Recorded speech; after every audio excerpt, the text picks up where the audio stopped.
Narito ang chikang hindi nyo dapat palampasin. Alfred Vargas at kanyang misis kinasuhan ang mga magulang ng batang nambuli sa kanilang anak. Para sa mga detalye, nagsampa ng criminal complaint ang aktor at Quezon City Councilor na si Alfred Vargas at asawa nitong si Yasmin Espirito matapos mabuli ang kanilang anak.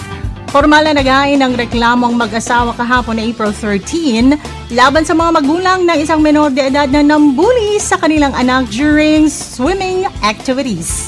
Ang legal na aksyon ay ginawa matapos paulit-ulit na tinulak at hinawakan ang anak nila sa ilalim ng tubig sa mga session ng swimming training.